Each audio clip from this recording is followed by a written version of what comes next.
কাহিনীর শুরুতে আমাদের এটার্নিয়া নামক একটি গ্রহের কথা বলা হয়, যাকে পুরা মহাবিশ্বের হৃদয় বা প্রাণকেন্দ্র মনে করা হতো। এর রাজধানী ছিল এটার্নস। এতে একটি দুর্গ ছিল, যেটি ক্যাসেল গ্রেস্কাল নামে পরিচিত ছিল। এর ভিতরে একটি অত্যন্ত প্রাচীন অস্ত্র লুকিয়ে রাখা ছিল। সেই অস্ত্রটিকে শক্তির তলোয়ার বলা হতো, যা যে কোনো মানুষকে ঈশ্বরের মতো শক্তি দিতে পারত। একটি প্রাচীন কাহিনী অনুসারে, যখন এটার্নিয়ার সবচেয়ে বেশি প্রয়োজন হবে, তখন কোনো এক বীর এই তলোয়ার তুলে নিয়ে তাকে রক্ষা করবে। সেই দিন আসার আগ পর্যন্ত এই দুর্গের সুরক্ষার দায়িত্ব পালন করত একটি জাদুকর। এরপর আমরা এখানকার রাজকুমার এডামকে দেখতে পাই, যে কমব্যাট বা যুদ্ধবিদ্যায় অংশ নিতে একবারেই পছন্দ করত না, কারণ সে লড়াইয়ে দুর্বল ছিল এবং বাকি বাচ্চারা তার চেয়ে অনেক বড় ছিল। তাই সে শুধু ঘরে বসে তার পোষা বা ক্রিঞ্জারের সাথে খেলতেই ভালোবাসতো। কিন্তু তার মা, রানী মরিনা, তাকে জোর করে সেখানে পাঠিয়ে দেন। এই ক্লাসগুলো পরিচালনা করতেন ডানকান, যে রাজকীয় রক্ষী হওয়ার পাশাপাশি অ্যাডামের সবচেয়ে ভালো বন্ধু টিলার বাবাও ছিল। টিলা লড়াইয়ে খুব পারদর্শী ছিল এবং সে ট্রেনিংয়ে সবসময় অ্যাডামকে খুব সহজেই হারিয়ে দিত। তখনই রাজা রেন্ডল তার ছেলেকে দেখতে আসেন এবং এটি দেখে হতাশ হন যে তার ছেলে কতটা দুর্বল ছিল। তিনি অ্যাডামকে আসল তলোয়ার নিয়ে লড়াই করতে বাধ্য করেন এবং তারপর এক জোরালো আঘাত করে সেই অসহায় বাচ্চাকে মাটিতে ফেলে দেন। এরপর রেন্ডল অ্যাডামকে দিয়ে বলিয়ে নেন যে এই পৃথিবীতে দুর্বলদের কোনো স্থান নেই। পরবর্তী সিনে আমরা দেখতে পাই টিলা অ্যাডামকে বোঝানোর চেষ্টা করছে, বাবা যেমনই হোক না কেন সে তো তার বাবাই। কিন্তু তখনই তাদের দৃষ্টি ক্যাসেল গ্রেস্কালের দিকে যায়, যেখানে জাদুকরি বা উইচটি জ্বলজ্বল করছিল। আচমকা আকাশে শত্রু যুদ্ধজাহাজের একটি বিশাল বহর চলে আসে। তারা শহরে অনবরত বোমা বর্ষণ করতে শুরু করে। তখন ডানকান অবিলম্বেই তার বাহিনীকে তাদের সাথে লড়াই করার জন্য পাঠিয়ে দেয়। শত্রুরা প্রাসাদের কাছে নামতেই রাজকীয় রক্ষীদের মধ্য থেকে কিছু বিশেষ যোদ্ধার সামনে আসে, যাদের হিরোইক ওরিয়র্স বলা হতো।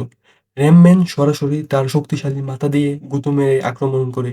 মেকানেক তার ঘাড় লম্বা করে বেশ কিছু শত্রুকে মাটিতে ফেলে দেয় এবং তারপর ফিস্টো তার লোহার হাত দিয়ে একের পর এক ঘুষি মারতে থাকে। পুরো শহরে যখন সহিংসতা ছড়িয়ে পড়ে, তখন ডানকান টিলা এবং রাজপরিবারকে এই লড়াইয়ের মাঝখান থেকে সরিয়ে নেয়। তার রক্ষীরা শীঘ্রই মারা যায়, তবুও সে একাই বহু শত্রুর সাথে লড়াই করে চালিয়ে যেতে থাকে। একটি গলিপথে তার মুখোমুখি হয় বিপজ্জনক ট্র্যাপজিওয়ের সাথে। তখন ডানকান বাকিদের বলে, আপনারা এগিয়ে যান, আমি একে সামলাচ্ছি। লড়াই শুরু হয় এবং দুজনেই চমৎকার শক্তি প্রদর্শন করে একে অপরের উপর অবিরাম আঘাত করতে থাকে। লড়াই যখন আরো ভয়াবহ রূপ নেয়, তখন টিলা লুকিয়ে থেকে তাকে দেখতে আসে এবং ডানকান ট্র্যাপজয়ের উপর ছুরি দিয়ে আক্রমণ করে তাকে মারতে শুরু করে। কিন্তু ট্র্যাপজ তার হাতটিকে একটি কামানে রূপান্তরিত করে তার উপর পাল্টা আক্রমণ করে। তারপর সে দেয়ালে একটি বোমা লাগিয়ে সেখান থেকে চলে যায়। টিলা দৌড়ে তার বাবার কাছে পৌঁছায় এবং তাকে জানালার দিকে নিয়ে যায়। বোমাটি ফাটার ঠিক 1 সেকেন্ড আগে দুজনেই বিল্ডিং থেকে লাফিয়ে পড়ে। দুর্গের দিকে যাওয়ার সময় ব্রিজে রাজপরিবার, শত্রু এবং তাদের সর্দার স্কেলেটর দ্বারা ঘেরাও হয়ে যায়। রেন্ডল তার পরিবারকে এগিয়ে পাঠিয়ে দেন এবং তারপর তলোয়ার বের করে একাই সবার সাথে লড়াই করতে শুরু করেন। সে কিছু শত্রুকে পরাস্ত করলেও শেষ পর্যন্ত শত্রুর কাছে হার মানেন এবং স্কেলেটল রেন্ডলের মূর্তির উপর জাদু করে তাকে ভেঙে টুকরো টুকরো করে দেয় এবং তার মুকুট ছিনিয়ে নিয়ে নিজের শাসন ঘোষণা করে। ক্যাসেল গ্রেস্কালের ভেতরে জাদুকরি অ্যাডামের হাতে তলোয়ারটি তুলে দেয় এবং তাকে বলে এটিকে দূরে কোথাও নিয়ে গিয়ে সুরক্ষিত রাখতে। মরিনা বলেন যে তারা নিজের গ্রহে, অর্থাৎ পৃথিবীতে ফিরে যাবে। সেখানে তাদের কেউ খুঁজে পাবে না। তখন জাদুকরি পৃথিবীর জন্য একটি পোর্টাল বা জাদুর দরজা খুলে দেয়। স্কেলেটর যখন তার সৈন্যদের নিয়ে দুর্গে প্রবেশ করে, তখন মরিনা অ্যাডামকে বাঁচাতে গিয়ে নিজেই জাদুর কবলে পড়ে যান। জাদুকরি অ্যাডামকে বলে, রাজকুমার, জলদি এখান থেকে চলে যান। তারপর সে একটি জাদুর ঢাল তৈরি করে স্কেলেটরের পরবর্তী আক্রমণ রুখে দেয়। সে একটি পাখিতে রূপান্তরিত হয়ে সেখান থেকে উড়ে যাওয়ার সাথে সাথেই অ্যাডামের পোর্টাল বন্ধ হয়ে যায় এবং অ্যাডাম পোর্টাল পার হয়ে চলে যান এবং সেই দুর্দান্ত শক্তি তলোয়ারটিকে তার কাছ থেকে দূরে টেনে নিয়ে একটি হ্রদে ফেলে দেয়। ওই ঘটনার 15 বছর পর আমরা অ্যাডামকে আমেরিকায় দেখি। সে এখন একটি যুবকে পরিণত হয়েছে। আজ সে একটি ডেটে যায় এবং এক মেয়ের সাথে তার কথাবার্তা চলছিল এবং সেই মেয়েটিকে তার পুরনো ইতিহাস সম্পর্কে বলছিল। এই শুনে তো মেয়ে প্রচণ্ড রেগে যায় এবং তাকে পাগল ভেবে সেখান থেকে উঠে চলে যায়। এডাম যখন বাড়িতে পৌঁছায় তখন তার রুমমেট হোসেন তাকে বোঝায়, ভাই, এই গল্প শোনানো প্লিজ বন্ধ কর। মানুষকে শুধু এতটুকু বল যে একটি দুর্ঘটনায় আমার বাবা মা মারা গেছেন। তার কথা শুনে মনে হয় হোসেনও তার কথাই বিশ্বাস করে না। কিন্তু এডাম নিজের পরিচয় ভুলে যেতে একেবারেই প্রস্তুত ছিল না। নিজের ঘরে এডাম র্যামম্যানের সেই ড্রয়িংটি দেখে, যা সেই স্কুলে বানিয়েছিল। একটি ফ্ল্যাশব্যাকে দেখানো হয় যে অ্যাডাম এই ড্রয়িংটি তার ক্লাসে একটি সত্য ঘটনা বলে দেখিয়েছিল। তখন সব বাচ্চারা হেসে ওঠে এবং শিক্ষক তাকে মিথ্যা বলার জন্য খুব বকাঝকা করেন। এরপর অ্যাডাম তার ঘর ও পরিবারের বছরের মধ্যে বানানো সব ড্রয়িংয়ের একটি বাক্স বের করে। এগুলো দেখে সে খুবই হতাশ হয়ে পড়ে। পরের দিন অ্যাডাম তার সেই একঘেয়ে চাকরিতে যায়, যা ছিল একটি এইচআর কোম্পানিতে, যেখানে কেবল একটাই নিয়ম ছিল, সবসময় হাসি মুখে থাকতে হবে এবং কোনো ঝগড়া করা যাবে না। যখনই সুযোগ পেত সে তার অফিসের কম্পিউটারে ইন্টারনেটের নিচের তলোয়ারটি খোঁজার চেষ্টা করত। শেষ পর্যন্ত তার বস তাকে হাতে নাতে ধরে ফেলে এবং কাজ না করার জন্য খুব বকা দেয়। সে হুমকি দেয়, যদি তুমি তোমার তলোয়ারের ব্যাপারে চিন্তা করা বন্ধ না করো, তবে আমি তোমাকে চাকরি থেকে বের করে দেব। কিন্তু অ্যাডাম এসব কথা কান দিয়েও শোনে না, কারণ সে একজনের মেসেজ পেয়েছিল যে তার কাছে একটি তলোয়ার আছে। অ্যাডাম অবিলম্বে সেই ঠিকানায় পৌঁছায়, যা যে লোকটি মেসেজ করে বলেছিল, এবং সেখানে পৌঁছানো মাত্র সে একটি স্টোর খুঁজে পায়। ভেতরে গিয়ে সে দেখে তলোয়ারটি একটি মূর্তির অংশ হয়ে আছে। সে যখন তলোয়ারটি বের করার চেষ্টা করে, তখন তলোয়ারটি বাইরে আসতে অস্বীকৃতি জানাচ্ছিল। সেই মুহূর্তে তার উপর এসে পড়ে একটি গার্ড। একজন কাস্টমার অ্যাডামের এই সমস্ত কাণ্ড রেকর্ড করছিল। বেশ খাটুনির পর অবশেষে অ্যাডাম সেই তলোয়ারটি টেনে বের করে আনে। অ্যাডাম তলোয়ারটিকে সক্রিয় করার সেই জাদুকরী শব্দ উচ্চারণ করে, কিন্তু কিছুই হয় না। ওদিক থেকে দোকানদার চলে আসে এবং বলে ক্ষয়ক্ষতির পূরণ কে দেবে। কিন্তু অ্যাডাম তার কথা না শুনেই সেখান থেকে দৌড়ে পালিয়ে যায়। যেখানে দোকানদার পেছন থেকে বলতে থাকেন, এই তলোয়ার বিক্রির জন্য রাখা হয়নি। অ্যাডামের উত্তেজনা এতটাই বেশি ছিল যে গাড়ি চালানোর সময় সে বেশ কিছু জিনিসের উপর দিয়ে গাড়ি চালিয়ে দেয়। অ্যাডাম খুব এক্সাইটেড ছিল এবং কোনো কিছু তোয়াক্কা না করেই সে গাড়িটি তীব্র গতিতে চালাতে থাকে। ঘরে এসে অ্যাডাম তলোয়ারের কাছে মিনতি করে বলে, কিছু তো কর, তোর কোনো লাভই হচ্ছে না। পরের দিন সকালে পুলিশ চুরির অভিযোগে তাকে গ্রেপ্তার করতে আসে। তারপর স্টেশনে যাওয়ার পথে পুলিশের গাড়িটি একটি ট্রাফিক জ্যামে আটকে যায়। তখনই আচমকা মানুষ আতঙ্কিত হয়ে পালাতে শুরু করে এবং অ্যাডাম দেখে যে বিস্টম্যান শহরে আক্রমণ করেছে। অ্যাডামকে দেখেই সে পুলিশের গাড়ির উপর লাফিয়ে পড়ে এবং দরজাটি দুমড়ে মুচড়ে ফেলে। অ্যাডাম চটজলদি তলোয়ারটি ধরে জানালা ভেঙে পালিয়ে যায়। বিস্টম্যান হাইওয়েতে তার পিছু নেয় এবং খাবারের ডাব্বা ছুঁড়ে মেরে তাকে ফেলে দেয়। তারপর বিস্টম্যান তাকে একটি ট্রাকের উপর আছড়ে মারে, যার ফলে তলোয়ারটি তার হাত থেকে ছুটে যায়। বিস্টম্যান যখন অ্যাডামকে মারতে উদ্যত হয়, তখনই কেউ একজন তার বুকে গুলি করে।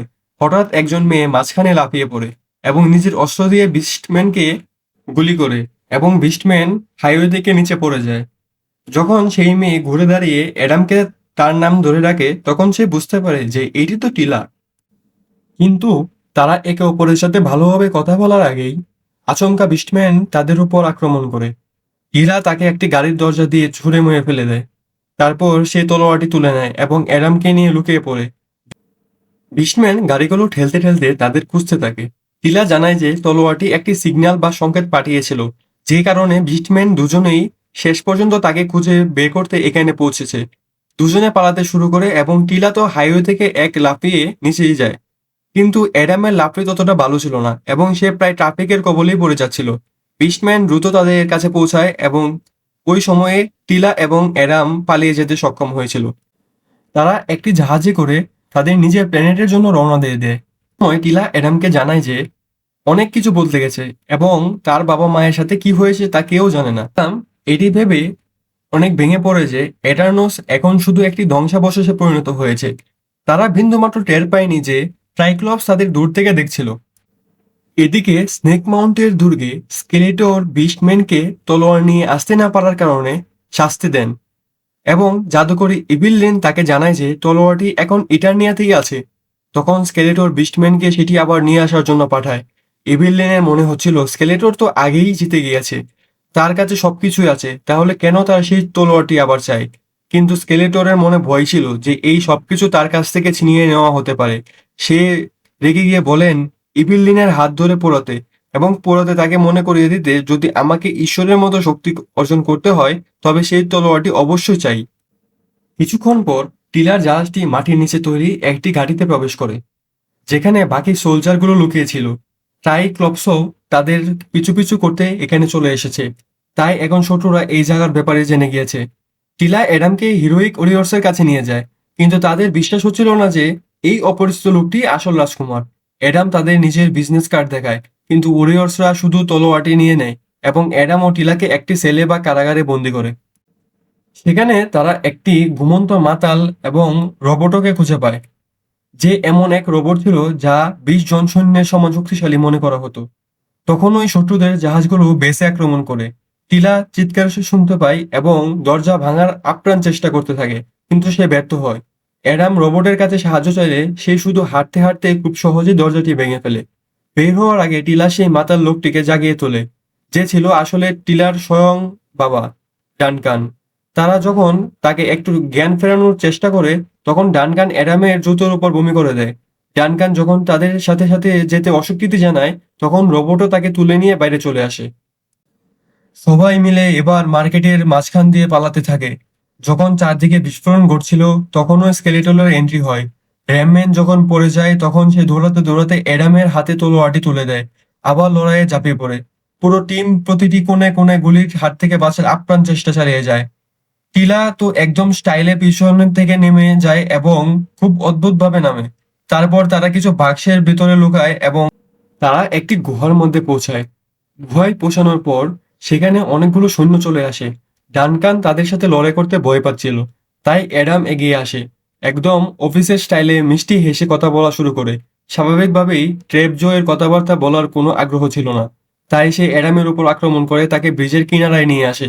অ্যাডাম নিজে বাঁচতে বাঁচতে ট্রেপজোকে ধাক্কা দেওয়ার চেষ্টা করে, কিন্তু সে অ্যাডামকে সহজেই ছুঁড়ে ফেলে দেয়। টিলা তাকে মনে করিয়ে দেয় যে তলোয়ারটিকে কিভাবে ব্যবহার করতে হয়, এবং এবার অ্যাডাম সেই তলোয়ারটি যখন স্পর্শ করে, তখন সে জাদুকরকে দেখতে পায়। সেই জাদুকরী শব্দগুলো তখন সে বলছিল। অ্যাডাম তলোয়ার বের করে সজোরে বলে, by the power of Grayskull I have the power. এরই সাথে একটি জাদুকরী বিদ্যুৎ তলোয়ারের উপরে এসে পড়ে এবং সমস্ত সৈন্যকে মাটিতে ফেলে দেয়। এই জাদু অ্যাডামকে গ্রেস্কালের চ্যাম্পিয়নে রূপান্তরিত করে। কিন্তু ট্র্যাপজো এই ব্যাপারে বেশি চিন্তা না করে অ্যাডামের উপর আক্রমণ করে তাকে নিরস্ত্র করে ফেলে। একটি লড়াই শুরু হয় এবং এবার অ্যাডাম আগের চেয়ে অনেক বেশি প্রস্তুত ছিল। সেই ট্র্যাপজো এর আঘাত সহজেই রুখে দেয়। যদিও তাকে ঘুষি মারার কারণে নিজের হাতে একটু ব্যথা পায়, তবে সে ট্র্যাপজোকে লাস্ট মুহূর্তে হারিয়ে দেয়। এখন সে তলোয়ারটি হাতে নিয়ে টিলার জাহাজ করে পালিয়ে যায়, আর স্কেলেটল এর রাগে এসব দেখতে থাকেন। সে তার সৈন্যদের ব্যর্থতার জন্য বকাঝকা করেন এবং হিরোদের পেছনে পাঠিয়ে দেন। শীঘ্রই শত্রুদের একটি দল টিলার জাহাজের পিছনে এবং তার উপর লেজার ছুটতে থাকে, যার ফলে জাহাজের অনেক ক্ষতি হয়। টিলা সুযোগ বুঝে জাহাজটিকে আকাশে অনেক উঁচুতে নিয়ে যায়, কিন্তু সেটি আবার ধাক্কা খায় এবং তাতে একটি বড় ফাটল দেখা দেয়। যখন একটি শত্রু জাহাজের ককপিটে সরাসরি আক্রমণ করে, তখন টিলা অ্যাডামকে পিছনে পাঠিয়ে দেয়, যেখানে সে একটি এয়ার বাইক খুঁজে পায়। সে সেটি চালাতে পারতো না, তাই একটু সময় লাগে, কিন্তু শেষ পর্যন্ত সে উড্ডয়ন করে শত্রুকে নিজের পেছনে লাগিয়ে দেয়। একই সময় টিলা একটি পাখা দিয়ে ককপিটে আক্রমণকারী সৈন্যকে মেরে সরিয়ে দেয়। দুর্ভাগ্যবশত ফাটলটি এতটাই বড় ছিল যে জাহাজটি নিচে পড়তে শুরু করে। এরই মধ্যে অ্যাডামের বাইকটিও ধাক্কা খায় এবং সেটিও উপর থেকে নিয়ন্ত্রণ হারিয়ে নিচে পড়ে। বাইকটি উল্টে গেলে সে নিজেকে পড়ে যাওয়া থেকে বাঁচায় এবং একটি গাছে ধরে বের হওয়ার চেষ্টা করে, কিন্তু বাইকটি তাকে টেনে নিয়ে যেতে থাকে। কোনো উপায় না দেখে অ্যাডাম এয়ার বাইকটি সৈন্যদের উপর ছুড়ে মারে, যাতে বিস্ফোরণ হয় এবং তারা সেখানেই শেষ হয়ে যায়। তারপর সে সরাসরি মাটিতে লাফিয়ে পড়ে। ইতিমধ্যে স্কেলেটল ঘাঁটির উপর কব্জা করে নেয় এবং হুমকি দেয় যে যদি বাকিরা মুখ না খোলে তবে সে সবাইকে মেরে ফেলবে। শুরুতে কেউ মুখ খোলেনি, তাই স্কেলেটল জাদু দিয়ে আক্রমণ করে একজন এডানিয়ান যোদ্ধাকে মেরে ফেলে। বাকিরা যখন অন্যকে মরতে দেখে, তখন ফিস্টো জানিয়ে দেয় যে গ্রেস্কালের চ্যাম্পিয়ন আসল রাজকুমার অ্যাডামই। তারপর স্কেলেটল তার সৈন্যদের বলে বাকি সবাইকে বন্দি করে নেয়। জঙ্গলে টিলা ডানকানের জাহাজেই কাছেই বসেছিল। সে অ্যাডামকে খুঁজতে যায়, তখন ওই ডানকান ডেড লেখা একটি বাক্স দেখতে পায়, যা খুলে সে তার পুরনো বর্মটি খুঁজে পায়। ওদিকে অ্যাডামের চোখ খোলে এবং সে জাদুকরী কণ্ঠ শুনতে পায়। ব্রিটানিয়াতে আবার শান্তি ফিরিয়ে আনার জন্য বলছিল, তার তলোয়ারের উপর একটি পাখি বসেছিল, কিন্তু অ্যাডাম যখনই সেটি স্পর্শ করতে চায় সেটি উড়ে যায়। একই সময়ে টিলা তাকে খুঁজে পায় এবং নিজেদের জাহাজ পর্যন্ত নিয়ে আসে, যেখানে ডানকান তার দাড়ি টাড়ি কেটে চমৎকার বর্ম পরে দাঁড়িয়েছিল, একদম ফিটফাট। টিলা ভেবেছিল বাবা হয়তো মাতাল জীবন ছেড়ে দিয়েছে, তখনও ডানকান একটি ফ্লাস্ক বের করে, যার জন্য টিলা তাকে বকা করে সেখান থেকে চলে যায়। তারপর ডানকান অ্যাডামকে মনে করিয়ে দেয় যে তাকে মানুষের সুরক্ষার জন্য লড়তে হবে, নিজের খ্যাতির জন্য নয়। টিলার জাহাজের জন্য একটু সাহায্যের প্রয়োজন ছিল, তাই অ্যাডাম সেটিকে এক হাতেই তুলে দেয় এবং সেই জাহাজটিকে ঠিক করে। কিছুক্ষণ কথা বলার পর দুজনেই স্বীকার করে যে তারা একে অপরকে কতটা মিস করেছে। অ্যাডাম কাছে এসে এটি ভাবে যে তারা হয়তো কিস করতে যাচ্ছে, কিন্তু টিলা বলে তুমি কেবল আমার বন্ধু। কিছু সময় পর আকাশে স্কেলেটনের ছবি ভেসে ওঠে এবং সে একটি বার্তা দেয়। তার দাবি ছিল যে যদি তাকে তলোয়ার দিয়ে দেওয়া হয় তবে সে অ্যাডামের বাবা মাকে ছেড়ে দেবে, যাদের সে আজ পর্যন্ত জীবিত রেখেছে। আর যদি তলোয়ার না পায় তবে সে তাদের মেরে ফেলবে। টিলার কাছে পরিষ্কার ছিল যে এটি একটি ফাঁদ, কিন্তু অ্যাডাম তবুও তার বাবা মাকে বাঁচাতে চেয়েছিল। সে স্কেলেটলকে শেষ করার সিদ্ধান্ত নিজের মনে পাকাপোক্ত করে নেয়। কিছুটা তর্কের পর সবাই তার সাথে যেতে রাজি হয়। তারা যখন যাত্রায় বের হয়, সেই পাখিটিও তাদের পেছনে উঠতে থাকে। তারা যখন সেই দুর্গে পৌঁছায় তখন দুর্গের দারোয়ান কোর্টম্যান অ্যাডামের কাছে তলোয়ার চায়, কিন্তু অ্যাডাম বলে যে সেটি কেবল স্কেলেটলকেই সে দেবে। যার পর ইভিল কোর্টম্যানকে বলে অ্যাডামকে তাদের সর্দারের কাছে নিয়ে যেতে, আর বাকি দলের দেখভালের সে নিজেই করবে। অ্যাডাম যখন স্কেলেটলকে খুঁজে পায় সে পেছন থেকে আক্রমণ করার প্রস্তুতি নেয়, কিন্তু তখনও স্কেলেটল পেছনে হটে গিয়ে র্যান্ডলকে সামনে এগিয়ে দেয়। সে বলে আমি শেষবারের মতো বলছি, তলোয়ার আমাকে দিয়ে দাও। কিন্তু অ্যাডাম প্রত্যাখ্যান করে। এবার স্কেলেটর অনেক রেগে যায় এবং সে তার বিশেষ যোদ্ধাদের ডেকে আনে। অ্যাডাম কোনো দ্বিধা ছাড়াই একযোগে তাদের সবার সাথে লড়াই শুরু করে দেয় এবং নিজের অসাধারণ শক্তি প্রদর্শন করে। নিরস্ত্র অবস্থায়ও সে একজন সৈন্যকে অস্ত্র বানিয়ে বাকি সবাইকে মনের সুখে পেটাতে থাকে। তাদের মধ্যে এমন এক রাক্ষসের সৈন্যও ছিল যার শরীরে কাটা ছিল। তাকেও অ্যাডাম আঘাত করার জন্য বারবার ব্যবহার করে। যখন শেষ পর্যন্ত সে নিজের তলোয়ার ফেরত পায় তখন শত্রুরা তাকে সঙ্গে সঙ্গে ঘিরে ফেলে, কিন্তু অ্যাডাম একটি ঝটকার সঙ্গে তাদের সবাইকে মেরে ভূত বানিয়ে দেয়। লড়াই চলতে থাকে এবং অ্যাডাম প্রতিটি যোদ্ধাকে সামলায়, তাদের শক্তি যতই অদ্ভুত হোক না কেন। র্যান্ডল এই সব কিছু দেখতে থাকে এবং অবশেষে নিজের ছেলের উপর তার গর্ব হয়। এরপর কোর্টম্যান সুযোগ বুঝে নিজের কুড়াল দিয়ে অ্যাডামের উপর আক্রমণ করে, তবে তাকে লাভার উপর তৈরি ব্রিজে ফেলে দেয়। কিন্তু অ্যাডাম তার শিং ভেঙে এমন এক ঘুষি মারে যে সে লাভার মধ্যে গিয়ে পড়ে। যখন সব যোদ্ধা পড়ে যায় তখন অ্যাডাম স্কেলেটলের উপর আক্রমণ করে, কিন্তু ইভিল নিজের জাদু দিয়ে তাকে অন্ধচকিত করে দেয়। কিন্তু যখন স্কেলেটল বলতে শুরু করে যে তার বাবা র্যান্ডলকে সেই মেরে ফেলেছে, তখন অ্যাডামের রাগ সেই জাদুকেও ভেঙে দেয়। সে এক জোরালো আঘাত করে। এই আক্রমণ স্কেলেটনে বেঁচে গেলেও সে সরাসরি গিয়ে দেয়ালে ধাক্কা খায় এবং গুহাটি দ্রুত কাঁপতে শুরু করে। এমনকি ছাদ র্যান্ডলের উপর ধসে পড়ে। অ্যাডাম দ্রুত সমস্ত ধ্বংসস্তূপ সরাতে শুরু করে এবং তার বাবাকে খুঁজে বের করে, যিনি ছোটবেলায় তার সাথে ভালো ব্যবহার না করলেও তার কাছে ক্ষমা চান। তারপর র্যান্ডল তার ছেলের কোলেই শেষ নিঃশ্বাস ত্যাগ করেন। অ্যাডাম যখন তার বাবার মৃত্যুতে কাঁদছিল তখনও স্কেলেটন নিজের লাঠি দিয়ে তাকে অজ্ঞান করে দেয়। যখন অ্যাডামের চোখ খুলে সে আবার নিজের সাধারণ মানুষের রূপে বাকি এটারনিয়াদের সাথে একটি সেলে বন্দী ছিল। মরিনাও সেখানে ছিলেন। তাই অ্যাডাম তার মাকে জড়িয়ে ধরে এই খারাপ খবরটি দেয়। অধিক স্কেলেটলের তলোয়ার তুলে সঠিক শব্দগুলো উচ্চারণ করে, কিন্তু কিছুই হয় না। সে রেগে গিয়ে ইভিলিনের গলা চেপে ধরে কৈফিয়ত চায়, কেন কাজ হচ্ছে না এই তলোয়ারে। ইভিলিন স্কেলিটলকে বলেন তলোয়ারের মালিক স্কেলেটলকে বানানোর জন্য তাকে একটি বিশেষ আচার অনুষ্ঠান করতে হবে। তারপর স্কেলেটল এবং তার লোকজনেরা অবিলম্বে ক্যাসেল এবং গ্রেসকালের উদ্দেশ্যে রওনা হয়। ওদিকে সেলের ভেতরে ডানকান এবং অ্যাডাম তাদের ব্যর্থতার দুঃখে একে অপরের বেশ কাছে আসে। অ্যাডামের মনে পড়ে যে ডানকান তাকে সবসময় হার না মানার কথা বলতো, তাই দুজনেই ঠিক করে যে তাদের লড়ে যেতে হবে। তখন ওই টিলা অ্যাডামকে একটি সারপ্রাইজ দেয়। তার ভাগ ক্রিঞ্জারকেও সেখানে নিয়ে আসে। সে এখন কথা বলতে পারতো এবং আনন্দের চোটে অ্যাডামকে চাটতে শুরু করে। নিজের মনোবল সঞ্চয় করে অ্যাডাম সবাইকে এমন জোরালো কথা বলে যে তারা সবাই লড়াইয়ের জন্য প্রস্তুত হয়ে যায়। তারপর সবাই মিলে এরপর অ্যাডাম সেই জাদুকরি তলোয়ারটি নিয়ে স্কেলেটলের সাথে যুদ্ধ করে সেই রাজ্য দখল থেকে মুক্ত করে এবং সে নিজেই রাজা হয়ে ফিরে আসে। আর এভাবেই এই গল্পটি শেষ হয়।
তলোয়ারটি ভেঙে দুই টুকরো হয়ে যাওয়ার সাথে সাথেই ক্যাসেল গ্রেস্কালের ভেতরে সমস্ত জাদু বাতাসে মিলিয়ে যেতে শুরু করে।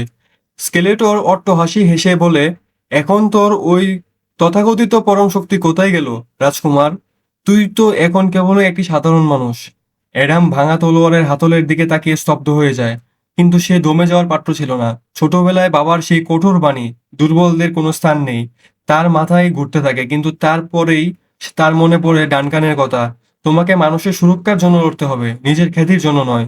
অ্যাডাম বুঝতে পারে আসল শক্তি তলোয়ারে ছিল না, শক্তি ছিল তার নিজের ইচ্ছায় এবং এটানিয়াকে বাঁচানোর তাগিদে। সে ভাঙা তলোয়ারের টুকরোটি নিয়ে স্কেলেটরের উপর ঝাঁপিয়ে পড়ে। ওদিকে টিলা কোনো মতে ইভিলিনের জাদুকরি লাঠিকে ভেঙে মাটিতে আছাড় মেরে ভেঙে ফেলে, যার ফলে ইভিলিনের সমস্ত জাদু স্তব্ধ হয়ে যায়। কিঞ্জারও তার পুরো শক্তি দিয়ে বিস্ট মনকে দুর্গ থেকে নিচে লাভার মধ্যে ধাক্কা দিয়ে ফেলে দেয়। বাকিরা সবাই যখন শত্রুদের সামলাচ্ছিল, অ্যাডাম এবং স্কেলেটরের মধ্যে তখন শেষ যুদ্ধ চলছিল। স্কেলেটর তার জাদুকরি লাঠি দিয়ে অ্যাডামকে আঘাত করতে যাচ্ছিল, কিন্তু অ্যাডাম ডানকানের শেখানো ডিফেন্স টেকনিক ব্যবহার করে সেই আঘাত রুখে দেয়। সে নিজের সর্বশক্তি দিয়ে স্কেলেটরের বুকে এক মারাত্মক লাথি মারে, যার ফলে স্কেলেটর ছিটকে গিয়ে গ্রেস্কালের সেই প্রাচীন অল্টারের উপর পড়ে যায়। ঠিক তখনই ক্যাসেল গ্রেস্কালের জাদুকরি উইচ আবার তার আসল রূপে আবির্ভূত হয়। সে তার জাদুকরী শক্তি দিয়ে স্কেলেটরের চারদিক থেকে বন্দি করে ফেলে। স্কেলেটর চিৎকার করতে করতে বলতে থাকে যে সে আর ফিরে আসবে না। কিন্তু জাদুকরী তাকে ডার্ক ডাইমেনশন নামে একটি জায়গায় বন্দি করে ফেলে। স্কেলেটরের পতনের সাথে সাথে তার বাকি সৈন্যরা প্রাণ বয়ে এদিক ওদিক পালিয়ে যায়।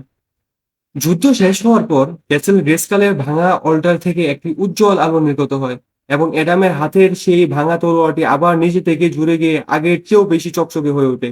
জাদুকরী অ্যাডামকে উদ্দেশ্য করে বলে, তুমি প্রমাণ করেছো অ্যাডাম, চ্যাম্পিয়ন হওয়ার জন্য কোনো জাদুকর প্রয়োজন হয় না, কেবল একটি সাহসী হৃদয়ের প্রয়োজন হয়।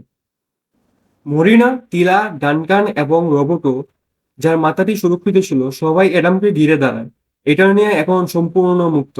যদিও রাজা র্যান্ডল আর তাদের মাঝে ছিলেন না, কিন্তু অ্যাডাম এখন আর সেই দুর্বল বাচ্চাটিও ছিল না। সে ছিল এটারনিয়াদের নতুন রক্ষক, তাদের আসল রাজা। কাহিনী শেষ হয় যখন অ্যাডাম তলোয়ারটি আকাশের দিকে উঠিয়ে তুলে ধরে এবং পুরো এডানিয়াবাসী একসাথে চিৎকার করে ওঠে, হিম্যান।